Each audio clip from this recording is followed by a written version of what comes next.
Gusti, das gute Laune-Pony. Etwas abseits von den anderen Pony graset der Gusti. Er ist nicht der Grösste, ganz sicher nicht mehr der Schnellste und hat mit seinem Konkurrenzli fein etwas nachzutragen. Um die Augen und an der Schnauze ist sein rot-braune Fell mit Weiss durchzogen. Ja, er ist halt gewiss nicht mehr der Jüngste. Darum nimmt er es gern gemütlich und hat seine Ruhe. Er sucht sich ein Säckchen mit würzigen Kräutchen und denkt darüber nach, wie es früher war. Ja, auch wenn man es heute nicht mehr gerade auf den ersten Blick erkennt.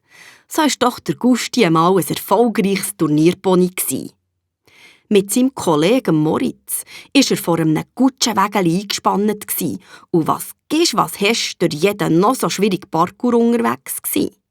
Manche Pokal haben die beiden heimgebracht, manche Schleifen an die Mähne gesteckt bekommen und manche Siegerleckerli verputzt. «Gusti, komm, die Typ ist gefragt!» reisst nicht die Stimme von Milli aus den Gedanken. Sie steht schon ein Kerli vor dem Zaun und begutachtet ihn. Dazu hat sie ein Lächeln um die Mulecke.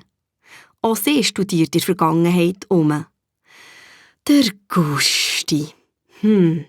Das ist eher ein Pony. Also nicht wirklich, aber im Herzen. Schliesslich war er das allererste Pony, wo sie draufhocken durfte. Sie weiss noch so gut, wie hoch das es sie dann gedünkt hat, auf dem jungen Gusti zu sein. Und wie sie sich verliebt hat in diesen puppigen Bönu. Himmel, und für aufzusteigen musste sie alle noch jemand rauflüpfen. Genau.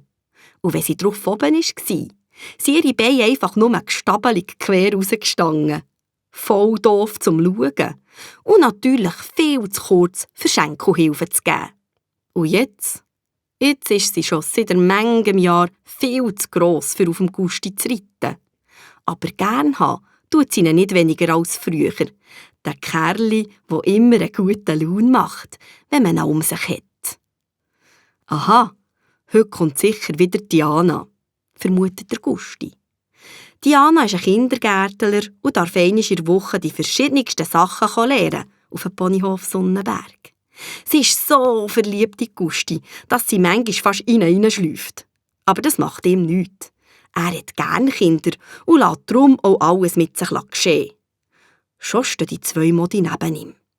So, und jetzt legst du dem Gusti mal das Halfter an. Weisst noch wie?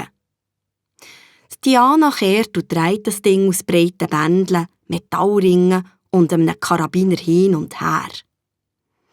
Ich würde so, das über die Nase und das da hinter die Ohren. Dann kann ich es, glaube ich, zutun.